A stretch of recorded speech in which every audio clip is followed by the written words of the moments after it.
예, 신명기 19장 1절로 우리 3절까지 합독하겠습니다.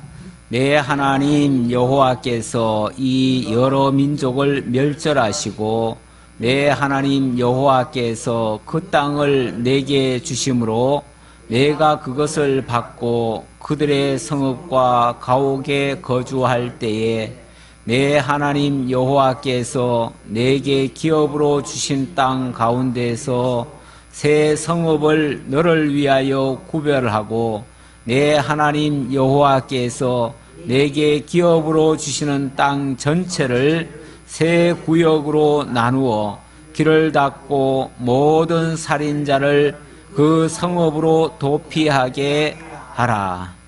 아멘. 3절까지 합독을 했습니다. 19장부터는 단원이 좀 바뀝니다. 그동안 12장에서부터는 규례에 대해서 증거를 해주셨죠. 규례 가운데서도 특별히 성별 규례, 하나님 섬기는 규례와 백성 성별하는 규례와 지도자 성별하는 규례에 대해서 자세하게 설명을 해주셨습니다. 지도자 가운데서는 재판장과 왕, 그리고 제사장, 그리고 선지자, 이러한 직임에 대한 하나님의 성별 규례가 있었습니다. 그들을 어떻게 세우고 그들을 어떻게 거룩히 구별해서 하나님의 선한 일을 하게 하겠느냐, 그런 말씀이죠. 자, 그래 놓고 오늘 19장부터는 율례에 대한 교훈입니다. 지금까지 규례였다면 지금부터는 율례다, 그 말이죠. 율례라고 하는 단어는 원래 십계명의 제5계명부터 10계명까지 이걸 대인관계법이라고 하는데, 이 대인관계법을 기초로 한 판결조례가 되겠습니다. 그런 걸 기초로 해서 어떻게 살게 하고 어떻게 삶 속에서, 생활 속에서 어떻게 성별할 것이냐, 그런 내용이에요. 이거는 이스라엘 백성들이 이제 약속의 땅에 들어갈 것인데 거기서부터 완전히 새로운 삶이 시작됩니다. 지금까지는 뭐 아직 정상적인 삶이라고 할 수가 없죠. 왜냐하면 애굽에서는 종살이 했고요. 이제 그 광야에서는 나오긴 나왔지만 해방은 됐지만은 뭐 아무런 삶의 그런 어떤 뭐 기초적인 그런 환경이 없어요. 뭐 먹거리도 내가 직접 돈을 벌어서 먹고 사는 게 아니고 하늘로부터 내려온 만나 먹고 살았으니까 그거야 뭐 맨날 나가서 구에다가 먹고 그걸로 끝이잖아요. 그러니까 실제로 삶이라고 하는 게 치열하게 세상 가운데서 다른 사람들과 부딪혀 가면서 그 가운데서 소득을 얻고 그걸 가지고 누리고 살아가는 그런 모습들이 생활의 모습인데, 사실 아직까지는 그런 모습이 뭐 나올 게 없어요. 현재까지는 나올 게 없고, 이제 약속의 땅 가나안에 들어가면 하늘로부터 내리던 양식이 끊어집니다. 끊어지고 또 그 땅에 이제 직접 농사를 지어야 되고요. 또 그 땅에는 그냥 들어가서 사는 땅이 아니고요. 그냥 빈 땅이 아니고 그것은 기존에 가나안 사람들이 살고 있어요. 그리고 그들이 살던 그 생활 양식들이 있어요. 그러니까 아무래도 그 양식들을 본받으려고 하지요. 그렇잖아요. 사람들이 뭐 어디서부터 뭐 하늘에서부터 갑자기 뚝 떨어지나요? 기존 사람들이 살고 있는 모습이 있다면 그걸 가지고 본받고 그대로 살려고 하는 그런 것들이 있어요. 그게 이제 옛날 습성이기도 하고요. 뭐 하나님이 나쁘다고 하지만은 사람이 보이는 건 당장 그거니까요. 그래서 그것들을 따라갈 가능성이 많거든요. 그러니까 하나님께서는 그런 것들과의 결별을 선언하라는 거예요. 그래서 다시는 그런 것들을 따르지 말고 너희들은 이제 새 사람이 되었으니 하나님께서 새로운 삶을 주었으니 이제부터는 하나님이 기뻐하는 삶의 방식, 그렇게 살아가라, 그 말이에요. 자, 그래서 율례에 대한 여러 가지 규례를 말씀하고 있는데, 약속의 땅에 들어가서 하나님만을 섬기는 거룩한 백성이 되게 하려고 이제 이런 규례를 주시는데, 이런 것들은 장차 모든 율법의 준행자로 오셔서 우리를 대신해서 그 모든 삶의 본을 보여주실 예수 그리스도에 대한 모형과 그림자적인 그런 계시의 말씀이 되겠습니다. 자, 19장부터 21장의 내용은요, 첫 번째로 생명에 대한 윤리를 주고 있습니다. 생명. 아무래도 가장 중요한 것은 백성들에게 있어서 가장 중요한 것은 생명이죠. 생명입니다. 우리가 이 세상에서 뭐 무엇을 얻고 무엇을 먹고 무엇을 마시고 어떻게 살아가느냐 이것도 중요한데 그것도 다 생명을 위해서 하는 거예요. 생명을 위해서 하는 건데 자, 이 생명에 대한 귀중성을 증거하기 위해서 이스라엘 백성들에게는 어떠한 경우에도 억울한 죽음이 있어서는 안 된다는 것을 말씀하시고요. 자, 억울한 죽음이 없게 하려면은 어떤 전쟁 상황에서도 이 생명만큼은 보호를 해야 된다는 것을 제일 원칙으로 삼고요. 그리고 심지어는 범죄한 경우에도 생명을 함부로 제거하지 못하도록 이 범죄라고 하는 것도 경우에 따라서는 실수하는 경우가 있거든요. 물론 고의적인 범죄도 있을 수 있지만 실수로 범죄에 저질러진 경우 그런 때는 생명을 보존하도록 이렇게 윤례를 주십니다. 이거는 뭐 단순히 인간의 생명은 귀중하다. 그러니까 인간의 생명은 소중히 여겨야 된다. 이런 차원이 아니고요. 인류 도덕적인 차원이 아니고요. 하나님께서 언약 자손에게는 생육 번성시켜서 하나님의 나라를 이루실 것을 약속을 하셨거든요. 그래서 그렇게 되게 하시려면 바로 이러한 억울한 죽음 같은 거 이런 것들은 없어져야 되는 것이죠. 자, 그래서 억울한 죽음을 없애기 위해서 19장에서는 만약의 경우 정말 억울한 죽음이 발생할 경우가 생긴다면 도피성을 만들어서 그곳에서 그 생명을 보존하도록 그러한 말씀을 주시는 내용입니다. 이 도피성 제도라고 하는 것은 그 당시까지 이 세상 그 어디에서도 있지 아니한 그러한 새로운 일들이죠. 물론 뭐 지금도 도피성이라는 게 따로 있나요? 지금도 도피성은 없어요. 도피성은 없는데 가끔 우리나라 같은 경우 옛날에 그 군사정권 때 뭐 예를 들어서 반정부 데모를 한다든지 좀 뭐 어떤 그런 정부에 좀 항거하는 일들을 한 사람들이 있었어요. 그러면은 정부에서 그 사람들을 잡아 죽이려고 그 사람들을 막 잡으러 쫓아다녔지요. 그럼 그 사람들이 어디를 도망갔냐면 명동 성당 같은 데를 도망가요. 그러면은 명동 성당만큼은 절대로 경찰들도 군인들도 못 들어갑니다. 거기 만약에 들어가면 이 명동 성당은 이 가톨릭의 본산 아닙니까? 우리나라의 가톨릭 본산이기 때문에 거기를 건드리면은 우리나라만의 문제가 아니라 전 세계의 가톨릭 국가에서 다 비난을 해요. 비난을 하고 특히 그 로마에는 이 바티칸이라고 하는 데가 있어요. 그거는 일종의 가톨릭 국가예요. 가톨릭을 그렇죠. 가톨릭으로 인해서 만들어진 나라예요. 그게 그 나라이기 때문에 그래서 그 나라에서 전 세계에다가 대사도 파송을 하고 어떤 막강한 영향력을 행사를 해요. 그러다 보니까 괜히 거기 잘못 건드리면 국제적으로 어렵게 될 수 있다 해가지고 거기는 못 건드립니다. 그리고 이 기독교 같은 데는 뭐 우습게 알았어요. 기독교는 뭐 왜냐면 기독교는 그렇게 세계적으로 막 어떻게 하지를 잘 않거든요. 그만한 힘도 없고 기독교는 그래가지고 기독교로 도망을 오는 게 아니고 가톨릭 그 명동 성당으로 도망을 가는 예가 많았어요. 그러면 거기는 거기서 보호해주면 일체 접근을 못했지요. 가톨릭이 있기 전에 옛날에 뭐 조선시대 때나 이럴 때는 주로 절간으로 많이 도망을 갔어요. 절간. 그때는 또 절간이 그렇게 마치 성지처럼 그렇게 보호를 받았고 또 산속 깊이 들어가 놓으면은 잘 찾지도 못해요. 그래가지고 그런 경우가 좀 많았는데 이거는 뭐 좀 세속적인 방법이고요. 우리 하나님께서는 도피성이라고 하는 제도를 만들어 가지고 그곳에 하나님의 고귀한 백성들이 혹시 실수했을 경우 이건 실수를 전제로 한 얘기입니다. 만약에 고의적으로 살해를 했거나 이러면은 그거는 봐줄 수 없어요. 그러나 부지 중에 알지 못하는 사이에 범죄했을 경우 그런 때는 보호를 하게 하십니다. 이렇게 보호하게 하시는 이런 내용은 하나님의 택한 백성들, 언약 자손들은 하나님이 거룩히 구별하고 존귀하게 하신 언약 자손임을 알게 하고요.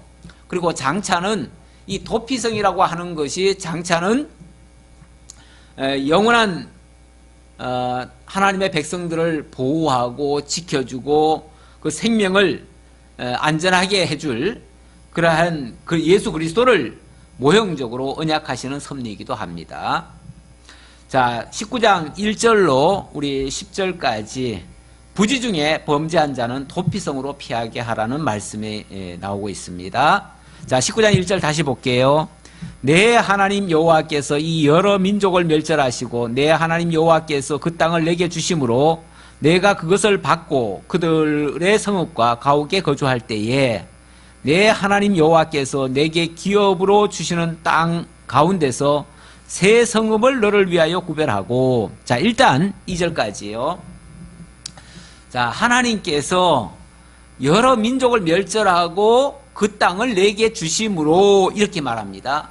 하나님께서 가나안 땅을, 이 다음에 가나안 땅을 반드시 진멸시키고 그 땅에 이스라엘 백성들을 심으시겠다는 거예요. 그 땅을 주신다는 거예요. 자, 주시거들랑 네가 그것을 받고 그들의 성읍과 가옥에 거주할 때에, 자, 하나님이 주셨으니까 뭐 자기들이 그냥 빼앗아 차지한 땅이 아니라 하나님이 주셔서 얻게 된 땅이에요.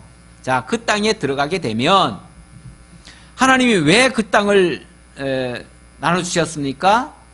그 다음에 보니까 내 하나님 여호와께서 내게 기업으로 주신 땅 가운데서 새 성읍을 너를 위하여 구별하고 그랬는데요. 자, 하나님이 기업으로 나눠주셨다 그럽니다. 기업으로. 하나님이 기업으로 나눠주셨다. 물론 이거는 지금 여기 새 성읍을 얘기했는데 새 성읍은 가나안 서쪽 땅을 얘기하는 거예요. 서쪽 땅을 가지고 그 땅을 하나님이 다 정복해서 나눠주면, 기업으로 나눠주면 그때 가서 그 새 성읍을 따로 이렇게 골라내라 그 말이죠. 선택하라. 따로 선택해서 그곳을 도피성으로 만들어라 그 말이에요. 이게 전부가 아니고요. 가나안 서편 땅의 새 성읍을 얘기하는 겁니다. 그러다 보니까 요게 이제 끝나고 나면 그 다음에 동편 땅에도 또 새 성읍을 또 만들어요. 그러면 총 몇 개죠? 총 6개의 성읍이 만들어지죠. 그래서 이스라엘 전역으로 말하면 6개의 성읍인데 지금 여기 말하는 것은 이제 요단 동편 땅은 이미 점령을 했고요. 그리고 요단 서편 땅을 이제 앞으로 점령할 땅이고요. 점령할 땅, 그걸 점령하고 나면 그때 이걸 3개를 나눌 것이고 그 다음에 이쪽도 또 3개를 나눌 거다. 그 얘기예요. 그러니까 아직은 시기적으로는 아직 그때가 된 건 아니에요. 그러나 그때가 되거든. 하나님께서, 그러니까 이 말을 미리 해주는 이유는 뭐겠어요? 그 서편 땅 가나안은 반드시 하나님이 주신다는 걸 전제하고 있는 말이에요. 그렇죠? 예. 그래서 하나님이 그 땅을 얻게 해서 너희에게 주실 때에 이렇게 하라 그랬잖아요. 그러니까 그거는 준다는 걸 전제하고 하는 말이에요. 만약에 안 준다면 이런 말씀은 다 거짓말이 되고 허튼 말이 돼버리고 말아요. 그런데 이 말씀을 하실 때는 반드시 그걸 주신다는 걸 전제하고 하는 말이에요. 자, 그 다음 3절. 자, 이제 그렇게 구별하는 이유를 이렇게 말합니다. 내 하나님 여호와께서 내게 기업으로 주시는 땅 전체를 세 구역으로 나누어 길을 닦고 모든 살인자를 그 성읍으로 도피하게 하라. 살인자가 그리로 도피하여 살만한 경우는 이러하니 곧 누구든지 본래 원한이 없이 부지 중에 그의 이웃을 죽인 일. 자, 살인자는 그쪽으로 다 도망을 가서 거기서 생명을 보존하도록 하라 라고 했습니다. 자, 그런데 여기 살인자에도 예외사항이 있어요. 살인자라고 무조건 다 용서받을 수 있는가? 그러면 뭐 사람 죽여놓고 다 용서받게요? 그러면 그것도 말이 안 되는 거죠. 그러니까 사람을 고의적으로 죽이는 경우는 해당이 안 돼요. 해당이 안 되고, 자, 곧 누구든지 본래 원한이 없이 부지 중에 그의 이웃을 죽인 일 그랬어요. 원한이 없이 사람이 살다 보면은 원한을 사는 경우가 있죠. 자, 원한을 사면 저놈은 내가 저 원수를 갚아야지 하고서 일을 갈아요. 일을 갈고 계획을 세워요. 저놈을 내가 언제 어떤 시기에 어디서 만나면 그때는 내가 어떻게 해서 죽이리라 이런 계획을 세워요. 그러니까 원한이 그 다음에는 계획으로 발전하고 그 계획이 의도적으로 고의적으로 사람을 죽이게 돼요. 이런 경우는 이건 원한으로 죽인 거기 때문에 이거는 부지 중에 죽였다고 할 수가 없어요. 그래서 이런 경우는 해당이 안 돼요. 해당이 안 되고 이런 경우는 있어요. 예를 들어서 가령 그래서 5절에는 예를 드는 거예요. 가령 사람이 그 이웃과 함께 벌목하러 산림에 들어가서 손에 도끼를 들고 벌목하려고 찍을 때에 도끼가 자루에서 빠져 그의 이웃을 맞춰 그를 죽게 함과 같은 것이라. 이런 사람은 그 성읍 중 하나로 도피하여 생명을 보존할 것이니라. 예를 들어서 산에 나무하러 갔는데 자, 내가 도끼질을 합니다. 도끼질을 하는데 갑자기 도끼 자루에서 도끼 날이 그냥 쑥 빠져나간 거예요. 우리 그럴 수 있거든요. 예, 뭘 하다 보면은 그게 이제 실수를 하는 거예요. 아무런 계획도 없었고 아무런 그런 의도도 없었는데 그만 뭔가가 이 실수로 뭐 걸려 넘어질 수도 있어요. 내가 예를 들어서 칼을 가지고 있다가 칼 가지고 뭘 일을 하고 있는데 갑자기 돌부리에 걸려가지고 확 넘어지는데 그 앞에서 사람이 그냥 갑자기 그 칼에 맞아가지고 죽을 수도 있거든요. 예를 들자면 그런 거죠. 그런 경우는 전혀 이 사람이 일부러 죽이려고 한 게 아닌데 하지만 그 일을 당한 그 가족의 입장에서는 어떻게 했어요? 저놈이 내 자식을 죽였다 이렇게 생각할 거 아니겠어요? 그러면은 그 부모의 입장에서는 억울한 죽음을 당한 거예요. 어찌됐든 이 사람은 고의는 아니었지만 이쪽에서는 엄청난 지금 피해를 입은 거예요. 그러니까 당연히 보복하고 싶겠죠. 그때는 왜 우리 율법에는 어떻게 돼 있냐면 사람을 죽이면은 어떻게 하라고 그래요? 죽이라고. 함께 그렇죠. 칼은 칼로, 이는 이로, 눈은 눈으로 그랬어요. 모든 율법의 기본 원칙은 행한 대로 갚으라는 거예요. 행한 대로 갚으라고 그랬으니까 만약 저쪽에서 칼로 죽였다면 의도는 어떻게 됐든 간에 칼로 죽였다면 이쪽에서도 칼로 죽일 수 있는 거예요. 율법에 의하면 있는 거예요.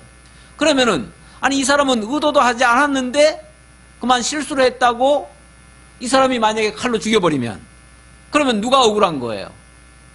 의도치 않았던 사람, 그러나 실수했던 사람, 그 사람이 또 죽임을 당할 수가 있어요. 그러면은 하나는 실수로 죽었지만 이 사람은 고의적으로 죽을 수가 있거든요. 그렇게 되면 얼마나 억울하겠어요. 물론 실수로 죽은 사람도 억울하지요. 하지만은 정말 거기에 대한 복수로 죽이면은 얼마나 더 억울하겠어요. 하나 죽은 것도 억울한데 또 죽으면은 더 억울한 거죠. 그러면은 생명이 다 끊어지는 거죠, 서로. 그러면 저쪽에서는 또 고의로 죽였는데 또 그쪽은 또 가만히 있겠어요? 이러니까 서로 피가 피를 계속 디데이는 이런 복수전이 일어나요. 만약에 하나님의 백성들에게 이런 복수전이 있기 시작하면요, 생육 번성해야 될 하나님의 자녀들이 오히려 멸망을 당하게 되겠지요. 그래서 그들을 보호해야 될 필요가 있습니다. 그래서 도피성을 만들어 놓고 도피성으로 피하도록 한 거예요. 자, 6절입니다. 그 사람이 그에게 본래 원한이 없으니 죽이기에 합당하지 아니하나 두렵건대 그 피를 보복하는 자의 마음이 복수심에 불타서 살인자를 뒤쫓는데 그 가는 길이 멀면 그를 따라잡아 죽일까 하노라. 자, 아까 그 도피성을 만들 때에 새 구역을 만들고 길을 잘 닦아 놓으래요. 길을 잘 닦아 가지고 누구든지 살인자가 그 도피성까지 빨리 도망갈 수 있도록 좋은 길을 만들어 놓으라는 거예요. 쉽게 말하면 요즘으로 말하면은 아주 그냥 고속도로를 만들어 놓으라는 거죠. 그래 가지고 피해 보복자가 빨리 쫓아오지 못하도록 빨리 도망가도록 이렇게 하라는 거죠. 시간이 지체되면은 중간에 가다가 걸릴 거 아니에요. 그러면은 복수자에게 죽을 수도 있으니까 빨리 도망갈 수 있도록 그렇게 하라는 거죠. 그래서 어떠한 경우에도 그 복수가 일어나지 않도록 하라 그 말이에요. 7절 그러므로 내가 네게 명령하기를 새 성읍을 너를 위하여 구별하라 하노라. 내 하나님 여호와께서 내 조상들에게 맹세하신 대로 내 지경을 넓혀 내 조상들에게 주리라고 말씀하신 땅을 다 내게 주실 때, 그러니까 언제 이렇게 하라는 말이냐 하면 하나님이 그 약속한 땅을 다 주셨을 때 그렇게 하라 그 말이에요. 그러니까 지금 이게 뭐 당장 그게 우선순위는 아니에요. 우선순위는 아니고 하나님이 반드시 그 땅을 주신다는 걸 전제하고, 자, 그 땅이 이루어지면, 그 땅을 이제 다 얻게 되면, 기업으로 얻게 되어지면 그때부터는 완전히 새로운 삶이 시작돼야 돼요. 새로운 삶이 시작되면 하나님의 백성들은 그곳에서 안전하게 보호를 받고 평안하게 이렇게 생명의 두려움 없이, 생명이 해함받을 그런 두려움 없이 살아야 돼요.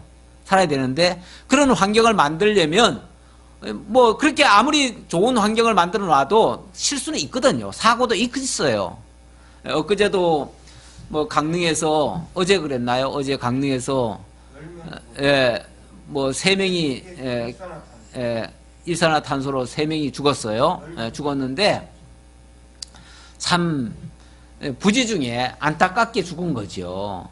누가 그렇게 일부러 했겠어요? 그런데 어쨌든 그만 가스가 나와가지고 10명이 자고 있었는데 3명이 죽었어요. 죽고 지금은 또 딴 사람들 또 위태위태하다는데 정말 참 안타까운 일이에요.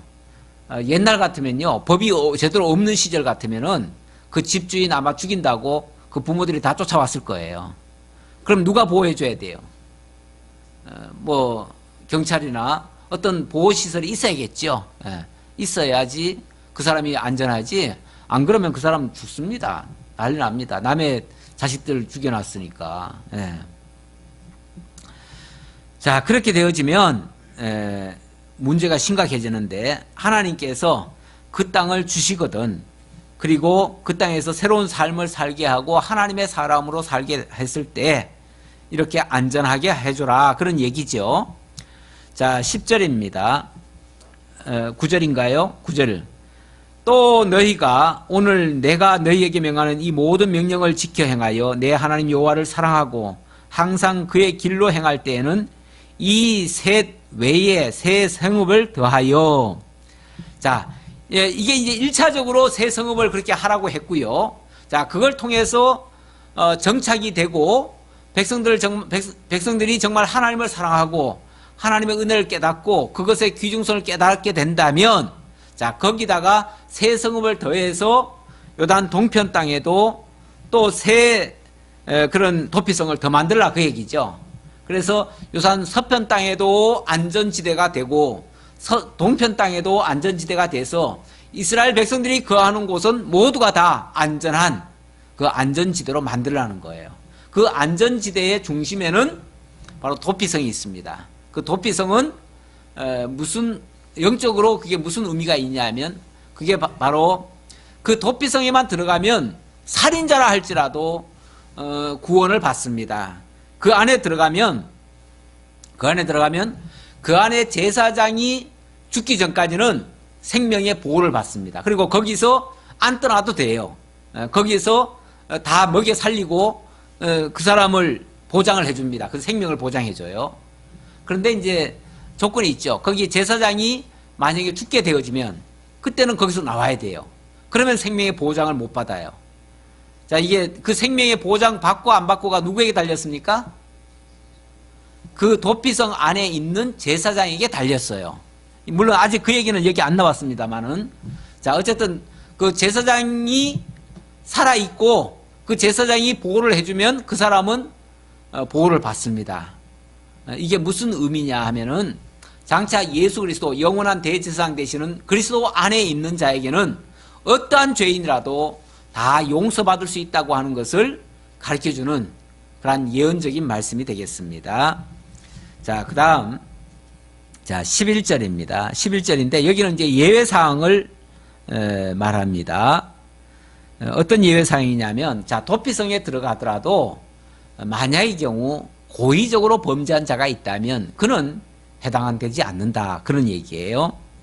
그러나 만일 어떤 사람이 그의 이웃을 미워하여 엎드려 그를 기다리다가 일어나 상처를 입혀 죽게 하고 이 한 성읍으로 도피하면 그 본 성읍 장로들이 사람을 보내어 그를 거기서 잡아다가 보복자의 손에 넘겨 죽이게 할 것이라. 자, 이건 예외사항이죠. 어떤 경우입니까? 고의적으로 사람을 미워하고 그래서 죽이려고 계획을 세우고 그래서 의도적으로 사람을 죽였다면, 그리고 도피성에 와서 피해 있다면 그런 사람은 어떻게 하라고요? 장로들이 오히려 끄집어내래요. 도피성 안에 왔다고 해가지고 무조건 다 보호하는 게 아니라 그런 사람을 끄집어내가지고 피해 보수자의 손에다가 넘겨주래요. 넘겨주면 그 사람이 어떻게 하겠어요? 그 사람이 죽이겠죠, 당연히. 그거는 뭐 죽이라고 넘겨주는 거니까 당연히 죽이겠죠.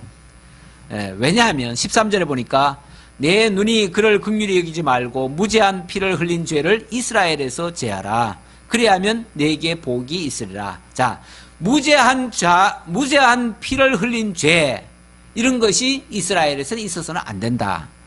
자, 분명히 무죄한 피를 흘린 죄, 이렇게 얘기했어요. 그러니까 죄가 없는데 피를 흘리게 한 거, 그거는 정말 억울한 일이죠. 그런 억울한 일은 절대 이스라엘 안에서 있어서는 안 된다는 거죠. 이 말은, 자, 구원받을 자는 어떤 자입니까? 구원받을 자는 실수로 범죄한 자죠. 실수로 범죄한 자. 하나님의 택한 백성이면서 실수한 자들은 다 용서받을 수 있는 그런 권리와 그 주권이 있지만은, 만약의 경우 고의적으로 악행을 하고 이런 자들은 어찌 보면 그건 죽어 마땅한 자들이에요. 그들은 하나님의 택한 백성이라고 할 수가 없어요. 왜 그러냐면 그거는 의도적으로 하나님의 택한 백성들을 미워하고 죽이려 한 자이기 때문에 그런 자들은 어떤 경우에도 용서할 수 없다는 거예요. 우리 요한 1서, 지금 우리가 요한 1서, 2서, 3서 지금 배우고 있는 중인데, 여기에서도 보면 진짜 기름 부어 세워진 하나님의 택한 백성들은 절대로 범죄하지 않는다, 이런 말씀도 있고요. 그러나 용서받지 못할 그런 죄에 대해서는 기도하라 하지 않겠다, 뭐 이런 말씀을 한 적도 있어요. 어찌 보면 하나님의 택한 백성들이라면 어떤 실수가 있든 그것은 하나님께서 용서해 줄 수 있다는 얘기예요. 그러나 하나님 택한 백성이 아니라면 어떠한 경우에도 용서받을 수 없다는 얘기예요. 자, 이건 또 다른 말로 하면, 우리 현대식으로 말하면 그리스도 예수 안에서는 결코 정죄함이 없고 다 용서가 가능하지만 그리스도 밖에서는 어떠한 경우에도 용서할 수 없다는 얘기예요. 그러니까 진짜 구원받을 자들은 그리스도 예수 안에서만이 구원받을 것을 가르쳐주는 그런 말씀이기도 합니다. 자, 14절입니다. 자, 14절의 말씀은 여기서는 하나님께서 주신 그 기업의 소유는 기업의 소유가 된 그 땅의 경계표는 절대로 이동하지 말라고 하는 그런 말씀이 되겠습니다. 자, 14절 우리 한번 같이 합독해 볼까요?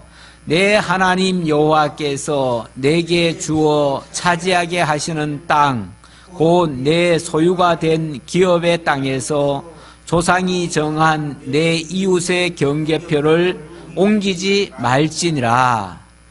예, 하나님이 주신 그 기업, 하나님이 주신 기업. 원래 이스라엘 백성들에게는 기업이 없지요. 하나도 없었지요. 하나도 없었는데 하나님이 뭘 주셨다고 하면 그건 하나님이 주신 거예요. 하나님이 나눠주신 거면 그건 은혜로 하나님이 각각 나눠주신 건데, 그걸 우리 임의로 바꾼다면, 인간이 만약에 어떤 이해관계로 인해 가지고 아니면 욕심에 의해서 아니면은 사기를 쳐가지고 만약에 빼앗았다고 하든지 임의로 바꿨다든지 하면 뭐가 된 거죠? 그건 하나님의 뜻을, 하나님이 그러니까 나눠주신 그 기업의 의미를 없애버린 거예요. 하나님이 나눠주시고 그 기업을 통해서 하나님이 영광 받기를 원하신 부분이 있는데 그거를 임의로 제거한 거예요. 그러니까 하나님의 뜻을 거스린 행위죠. 그래서 그 자체가 죄가 되는 겁니다. 그래서 만약의 경우 우리가 불가피하게 기업이 바뀔 수는 있어요. 예를 들면 어떤 경우가 뭐 기업을 다 물려받았지만은 정말 뭐 어떤 사고가 있든지 무슨 잘못이 있든지 해가지고 불가피하게 먹고 살아야 되는데 양식이 없는 거예요. 모든 걸 다 잃어버렸어요. 그런 경우는 할 수 없이 자기 기업을 주고라도 양식을 빌릴 수밖에 없고요. 그리고 그 양식을 때가 되면은 갚아야 되는데 못 갚으면은 그걸 저당 잡혔으니까 그걸 일정 기간 그 기업을 결국 그 사람에게 양도를 해줄 수밖에 없어요. 그런데 하나님께서는 또 놀라운 사실은 불가피하게 기업이 좀 바뀌었다 할지라도 어떻게 하라고 그래요? 제 50년이 되는 희년이 되면 모든 기업은 원상복귀, 그러니까 원 기업주에게 다 돌려주도록 이렇게 합니다. 그렇게 해서 새 출발을 하도록 이렇게 하십니다. 그래서 특히 땅 같은 경우는 절대 다른 지파가 가져갈 수가 없어요. 가져가서는 안 되는 거죠. 일종의 토지 공개념의 모습이라고도 볼 수 있는데 사실 이 땅이라고 하는 거는 다른 것들은 다 수확을 거두면은 소득이 많아지기도 하고 그래서 재산이 많아지기도 하고 그 재산을 옮겨갈 수도 있어요, 쉽게. 근데 땅이라고 하는 거는 사실 그럴 수가 없잖아요. 그래서 일부 나라에서는 지금 그 땅을 가지고 토지 공개념으로 이해를 합니다. 그리고 땅만큼은 국가가 소유하는 나라도 많습니다. 꼭 사회주의 국가가 아니더라도 땅은 국가의 것이라고 이렇게 규정해 놓는 경우도 있어요. 그러면 개인은 그 땅에 대한 사용권만 주죠. 사용권만 주니까 뭐 예를 들어서 50년 사용권, 뭐 30년 사용권 이렇게 사용권만 주면은 그때까지는 자유롭게 사용할 수 있지만 그 이유가 되면 다시 국가에서 다시 그 권리를 또 사야 돼요. 그리고 국가가 다시 그걸 회수할 수가 있어요. 사실은 어떤 면에서는 좀 그게 필요할 것 같아요. 그렇게 하면 개인이 땅이나 그런 걸 가지고 함부로 그렇게 뭐 부를 창출하거나 이렇게 하는 일은 없을 것 같아요. 근데 우리나라는 그런 부분이 너무 일찍 깨지는 바람에 좀 토지 공개념의 그런 모습이 별로 없지요. 우리는 전혀 없어요. 없어가지고 그래서 국가도 땅을 마음대로 할 수가 없어요. 국가가 뭘 하고 싶으면은 개인한테 어마어마한 돈을 지불하고 사가지고 뭘 해야 돼요. 그러니 얼마나 국가 경영하기가 얼마나 힘들겠어요. 그리고 개인들은 계속 그 땅 가지고 사실은 부를 많이 창출하는데 참 놀랍게도 우리나라 토지에 아마 한 80%는 상위 한 1, 20%가 다 가지고 있을 거예요. 1, 20%도 아니에요. 그 이하가 다 가지고 있어요. 근데 그런 땅들이 옛날에 친일파 때나 이럴 때에 일제시대 때 부역하고 받은 땅들이 어마어마하게 많아요. 그러니까 정당하게 차지한 땅이 아니죠. 어떤 시대, 옛날에 조선시대 때는 그때는 뭐 나라에서 고위 간직들에게 땅을 하사했잖아요. 그리고 또 한때는 또 이 우리나라가 한때 불교 국가였기 때문에 그때는 또 이 불교한테다가 엄청나게 땅을 줬어요. 그래서 전국에 산마다 그냥 절들이 다 땅을 가지고 있어요. 이것도 사실은 굉장히 큰 문제입니다. 그래가지고 어떤 데는 산에 들어가려고 하면은 절에다가 우리가 통행세를 다 줘야 되잖아요. 설악산만 가려고 해도 통행료를 많이 줘야 돼요. 입장료를.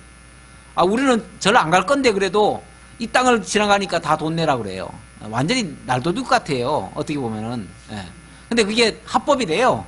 왜냐면 땅 소유주니까. 근데 그게 원래 그 절 땅인가? 아니에요. 옛날에 다 하사받은 것들이에요. 나라의 권력자들이 그냥 뭐 그냥 뭐 마음 내키는 대로 다 줘버렸던 거예요. 예. 근데 그런 식으로 사실은 땅을 하면 안 돼요. 우리 그 창세기에도 보면은 요셉이 전국의 땅을 다 국가 소유로 바꿔버리죠. 그게 토지 공개념으로 바꿔버려요. 예, 그래가지고 개인이 그렇게 함부로 사용 못하도록 그렇게 한 부분이 나오는데, 어찌 보면 이 땅은 하나님께서 물론 기업으로 나눠주어서 사용은 할 수 있겠죠. 사용을 할 수 있지만 내 거라고 하면 안 되죠. 이 세상의 거는 사실은 아주 기본적인 것들은 개인 소유로 하면 안 되는 겁니다. 원칙상. 예. 근데 가끔씩 이렇게 산에 이렇게 등산 가다 보면은 개인이 산을 막아놔 버려요. 길을 막아놓고, 저기 청량산인가 어디 제가 갔는데 거기도 그런 길을 막아놨더라고요. 길을 막아놨는데, 아니 일반인들이 거기 등산 가는데도 등산도 못 가게 만들어놨어요. 예. 이렇게 하는 거는 굉장히 사실은 문제가 크지요. 예. 그러나 우리 하나님의 이 나라에서는 모든 기업이 하나님이 주신 거예요. 하나님이 물론 주셔서 누리게는 할 수 있지만 하나님의 것을 임의로 바꿀 수 없다는 것을 가르쳐 주시는 말씀입니다. 자, 그 다음 15절의 말씀입니다. 여기서는 어떤 위증하지 말라고 말씀하면서, 예, 위증하지 말라고 하면서 형제에 대해서 위증한 자는 그 꾀한 대로 갚으라고 하시는 말씀이 되겠습니다. 자, 15절부터 한번 조금 교독해 볼까요? 사람의 모든 악에 관하여 또한 모든 죄에 관하여는 한 증인으로만 정할 것이 아니요 두 증인의 입으로나 또는 세 증인의 입으로 그 사건을 확정할 것이며, 만일 위증하는 자가 있어 어떤 사람이 악을 행하였다고 말하면 그 논쟁하는 쌍방이 같이 하나님 앞에 나아가 그 당시에 제사장과 재판장 앞에 설 것이요. 자, 우선 거기까지 봅시다. 자, 사람의 모든 악에 관하여 또는 모든 죄에 관하여, 자, 사람이 어떤 악을 저지른다든지 어떤 죄에 빠지는 일이 발생하면, 자, 그거에 대해서 어떤 정죄를 하고 뭐 판단을 하고 해야 되는데, 한 사람의 증인 가지고는 정할 일이 아니다. 왜냐하면 한 사람의 말을 만약에 듣고, 물론 한 사람이 신고는 할 수 있겠죠. 그런데 그 일을 통해서 만약에 또 다른 증인이 있다면 그것에 대한 신뢰를 할 수 있지만, 한 사람의 말만 듣고는 그렇게 할 수는 없다는 거죠. 만약에 한 사람의 말만 듣고 한다면은 진짜 한 사람만 조금 잘못된 사람이 있으면은 여러 사람 다 죽일 거예요. 저 사람 뭐 했다 그러면서 돌아다니면서, 만약에 한 사람 못된 사람이 있으면은 그렇지 않겠어요? 그렇게 되어지면 엄청난 불합리한 일들이 많이 벌어지고 또 억울한 사람이 많이 발생할 거예요. 그래서 이제 두 사람의 증인이나 또는 세 증인의 입으로 그 사건을 확정할 것이다. 그래서 어떤 무엇이 하나 사건이 이루어지려면 반드시 두세 증인은 있어야 된다. 그래서 반드시 이스라엘의 법에는 두세 증인이 있어야 그것을 신뢰를 합니다. 우리 예수님을 증거하는데도 그래서 반드시 세 증인이 있지요. 우리 요한 1서에서도 보니까 예수가 그리스도의 심에 대한 증인으로 세 증인을 들었는데, 물과 피와 그리고 성령, 이렇게 얘기를 했죠. 물론 예수님이 십자가에 못 박히시고 또는 예수님의 일생 속에서도 매번 그런 세 증인의 모습들이 등장을 합니다. 세례 요한의 증언도 있었고요. 또 물세례 받을 때 하늘에서의 음성도 있었고요. 또 성령이 비둘기같이 임해서 역사하는 부분도 있었고요. 그건 또 이제 세 증인이죠. 그래서 성경에 보면 여러 뭘 얘기할 때, 그러니까 옳은 일이든 잘못된 일이든 반드시 세 증인이 있어야 된다. 이렇게 했는데, 이거는 뭐라고 할까요? 경솔한 재판하지 못하도록, 그리고 함부로 고발하지 않도록, 예, 만약에 두세 증인이 없는 상태에서는 아예 신청을 받지도 말라고 해요. 예, 그러니까 누가 고발을 해도 그것도 신용을 할 수 없다 그런 얘기죠. 그리고 16절에 보니까 만일 위증하는 자가 있어 어떤 사람이 악을 행하였다고 말하면 위증하는 자가 있어 그랬어요. 예. 고발하는 사람이 만약에 위증을 했다고 친다면 그 말이죠. 그 논쟁하는 쌍방이 같이 하나님 앞에 나아가 그 당시에 제사장과 재판장 앞에 설 것이요. 재판장은 자세히 조사하여 그 증인이 거짓 증거하여 그 형제를 거짓으로 모함한 것이 판명되면, 만약에 이것이 사실인지 아닌지, 왜냐하면 두세 증인이 없을 경우, 그런 경우는 그 사람의 말이 사실인지 아닌지 알 수가 없잖아요.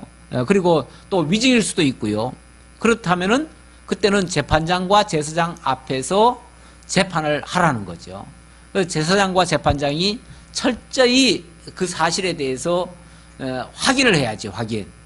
확인을 해서 만약에 그것이 사실이라면은 물론 정당하게 처리하면 될 것이고, 만약에 그것이 위증이라면, 거짓 증거라면 그 형제를 거짓으로 모함한 것이 판명되면, 그랬어요. 그가 그의 형제에게 행하려고 꾀한 그대로 그에게 행하여 너희 중에서 악을 제하라. 만약에 그게 위증이라면 그거는 해치려고 한 거 아니겠어요? 해치려고 했다면 그 해치려고 한 만큼 그 위증한 사람에게 오히려 벌을 가하도록, 그러니까 이런 일은 함부로 위증하지 못하도록 그렇게 하라는 거죠.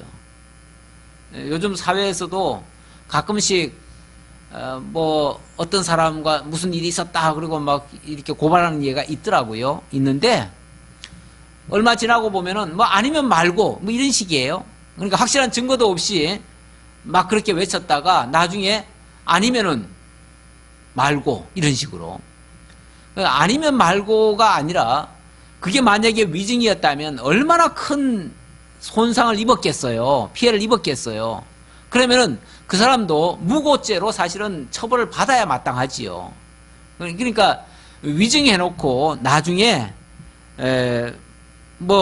잘 몰랐었다 이렇게 하면 넘어갈 수는 없는 것이죠. 그래서 어떤 경우에도 위증도 함부로 해서는 안 된다는 것을 지금 강조하는 말씀입니다. 자, 위증을 해서는 안 된다. 자, 우리 이런 것이 뭘 가리키려고 이런 법을, 이런 율례를 주셨는가? 그걸 먼저 생각해 봐야 되는데, 이런 것들이요, 우연히 이런 율례, 이스라엘 백성들만 생활을 바르게 하라고 주신 말씀이 아니라, 물론 당연히 1차적으로는 생활 바르게 하라는 얘기겠죠. 그렇지만은 거기서 머무는 게 아니고요. 이것은 예언적인 의미가 있어요. 무슨 예언적인 의미가 있냐면, 장차 그리스도 예수를 증거할 때에 거짓으로 증거하지 말라 그런 얘기예요. 예수를 십자가에 못 박아 죽일 때 사람들이 어떻게 했나요? 위증을 했죠. 위증을 했어요. 거짓 증인을 들이대가지고 그 거짓 증인으로 하여금 자기가 봤다, 자기가 이렇게 들었다 그러면서 예수를 마치 예수가 스스로 하나님이라고 했다. 그래서 참남하다. 그러면서 예수를 무슨 위증죄로 걸어가지고, 그래서 판결을 내릴 때 그 위증자의 말을 듣고 판결을 내릴 때에 사형선고를 내렸죠. 그래서 예수가 십자가에 못 박혀 죽었지요. 그런데 그렇게 위증을 했으면 위증한 자가 뭐 해야 됩니까? 또 벌을 받아야 맞는 거죠. 그런 자들이 위증해가지고 예수를 죽게 만들었으면 그들은 엄청난 죄에 빠진 겁니다. 사실은 그렇게 될 것을 가르쳐주는 내용이에요. 그래서 위증한 죄에 대해서는 사실은 더 엄중하게 처벌해야 돼요. 근데 세상에서 보면 위증한 죄가 그렇게 큰 것 같지는 않더라고요. 위증한 죄에 대해서 좀 엄하게 할 필요가 있어요. 그래서 억울한 자들이 좀 안 나오도록. 사실 그 위증한 것 때문에 많은 사람들이 억울해하고 그것 때문에 정말 극단적으로 죽고 이런 경우도 세상에 허다해요. 요즘 얼마나 그런 일들이 많이 일어나는지 몰라요. 최근에도 계속 다투는 게 있어요. 그런 것들도 어찌 보면 위증의 요소들이 꽤 많이 있습니다. 자, 그렇게 해서 위증한 것을 엄중히 처벌해라 그 말이에요. 이건 함부로 위증 못하도록 하는 거예요. 우리 교회 안에서도요, 사실은 위증의 경우가 참 많습니다. 어떤 경우가 위증이겠어요? 하나님의 말씀을 복음 진리로 바르게 깨달아서 정확하게 전달을 하면 그거는 진리를 증거하는 것이지만, 만약에 이 말씀을 엉뚱하게 다른 용도로 다른 목적하에 이걸 만약에 증거하고 그 목적을 달성하는 수단으로서 하나님의 말씀을 인용한다면 그것도 위증이에요. 그렇지 않아요? 네. 하나님의 말씀을 정말 예수가 그리스도시고 하나님이 여호와라는 사실을 증명하기 위한 수단으로서 모든 성경을 증거를 하고 그 성경을 통해서 하나님의 살아계심을 증거하고 예수가 그리스도의 심을 믿도록 하는, 그게 진짜 진리의 말씀인데, 그렇게 전하지 아니하고 이 말씀을 통해서 세상에서 성공하고 세상에서 잘되고 세상에서 무언가를 얻고 이런 목적으로 많이 사용한다면 저는 그것도 위증이라고 봅니다. 진리의 말씀을 왜곡시키는 거죠. 하나님을 믿게 하는 것이 아니라 세상 물질을 숭상하게 만드는 거죠. 돈이 일만하게 뿌리라고 하는데 마치 돈 많이 버는 게 복 받는 거고 세상의 모든 잘 되는 것이 다 복 받는 것처럼 자꾸 그런 쪽으로만 가르치면 그것도 위증이라고 본다 그 말이죠. 하나님의 진리의 말씀을 정말 액면 그대로 있는 그대로 사실대로 증거하지 아니하고 다른 목적으로 자꾸 사용한다면 그것도 다 위증이다. 그럼 위증하는 자는 그건 하나님께로부터 진노를 받을 일이다 그 말이죠. 어떤 경우에도 하나님의 말씀은 거짓이 있으면 안 됩니다. 하나님의 말씀은, 왜냐하면 하나님은 말씀하시고 말씀대로 이루시는 분이시기 때문에 만약에 그것이 거짓으로 증거되어지면 그 언약의 말씀이 그대로 이루어지질 않아요. 그렇지 않겠어요?